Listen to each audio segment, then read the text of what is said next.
92% mobile handset बाहर से आते थे। आज हम सबसे बड़े प्रोड्यूसर हैं, 97% मोबाइल हैंडसेट हमारे बनते हैं।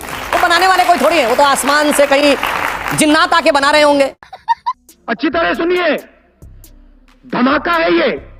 आज एक अनुसूचित जनजाति की महिला इस देश की राष्ट्रपति है, उनको इस हक से वंचित क्यों किया जा रहा है, ये सवाल सब पूछ रहे हैं। और खाओ मां कसम। और आज इतिहास बन रहा है। और मैं अपनी बात यही कहकर खत्म करती हूं कि इतिहास मोदी जी को लगता है इमारतों से बनता है। जी नहीं, इतिहास ना इमारतों से बनता है, ना 9 साल में बनता है। इतिहास तब बनता है जब 200 साल की ब्रिटिश हुकूमत के बाद आप रोना नहीं रोते, अपना दुखड़ा नहीं रोते, आप IIT, AIIMS, ISC, BARC, ISRO जैसी संस्थाएं बनाते हैं। शाबाश। इतिहास तब बनता है जब 19वीं सदी के भारत में आप 21वीं सदी की IT और टेलीकॉम रेवोल्यूशन की नींव रखते हैं। इतिहास तब बनता है जब 1991 में आप अपनी इकोनॉमी को खोलते हैं और ग्लोबलाइजेशन का एक अहम हिस्सा बनते हैं। इतिहास तब बनता है जब 2004 से 14 के बीच आप 27 करोड़ लोगों को गरीबी की सीमा रेखा के ऊपर खींचते हैं।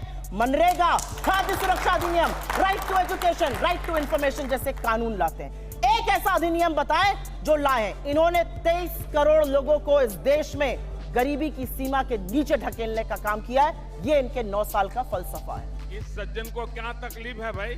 1965 की लड़ाई के समय गुब्बारे पाकिस्तान की तरफ से आते थे, वो कुछ पेपर डाल देते थे भारत की तरफ, तो हर हफ्ते पुलिस की रिपोर्ट आती थी कि इस साल कोई गुब्बारा नहीं आया। अरे भैया, सैटेलाइट का जमाना आ गया और गुब्बारे का नियम बना हुआ, नियम का पालन हो रहा था। ऐसे एब्सर्ड रूल्स को हटाने का काम किया। ये हमारी इनकी सोच में अंतर है। अब सीना जॉर्जिवा IMF की चेयरमैन है, उन्होंने कहा कि अगले साल भारत दुनिया में 15% ग्रोथ को कंट्रीब्यूट करेगा, वर्ल्ड की ग्रोथ में 15% कंट्रीब्यूट करेगा। हमारी सरकार आने से पहले हमारा ग्लोबल GDP में 2.4% का हिस्सा था, अब 9% से ऊपर का। और इन्होंने कहा कुछ नहीं हुआ, तो मैं मानता हूं। सुनिए, जब मोबाइल हैंडसेट हम सब यूज करते हैं, जब हमारी सरकार आई तो हम सेकंड बिगेस्ट कंज्यूमर थे, क्योंकि हमारे यहां सबसे ज्यादा आबादी भी है। दूसरे नंबर पे, अब नंबर 1 पे हो गई। पर पता है, 92% मोबाइल हैंडसेट बाहर से आते थे। आज हम सबसे बड़े प्रोड्यूसर हैं, 97% मोबाइल हैंडसेट हमारे बनते हैं। वो बनाने वाले कोई थोड़ी है, वो तो आसमान से कहीं जिन्नात आके बना रहे होंगे। 37 किलोमीटर पर डे अगर रोड बन रही है तो ये भी कोई रोजगार थोड़ी सृजित हो रहा है, वो कोई हवा से आके बना रहे होंगे। 3.5 करोड़ मकान बन गए, प्रधानमंत्री आवास, वो भी किसी ने आके हवा में बना दिए होंगे। उसके लिए भी ऐसी क्या जरूरत थी? कार मैन्युफैक्चरिंग में आज 7.5 करोड़ परिवार भारत के ऐसे इनके पास कार हो गया, वो कार भी किसी ने आके हवा में बना दी होगी। इसलिए, और इन्होंने कहा विदेशी कंपनियां चली गई, बिल्कुल।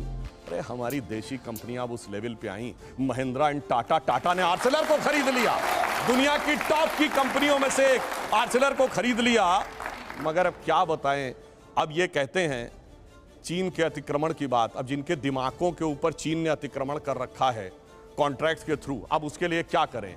चाइना को हमने, अब ये लोग ये बहुत सेंटेंस बोलते हैं, चाइना के शी जिनपिंग को झूला झुलाया था। बताएं कैसा झूला झुलाया उन्होंने? आज मैं पूछूं, चाइना के साथ दुनिया के कौन से देश खड़े हैं? सिर्फ 2, नॉर्थ कोरिया और पाकिस्तान। चाइना का नक्शा याद करिए, इधर है पाकिस्तान, इधर नॉर्थ कोरिया। वो झूला झूल रहा, north Korea Pakistan, north Korea Pakistan, north Korea Pakistan, बाकी खत्म। अरे एलविश भाई के आगे कोई बोल सकता है क्या?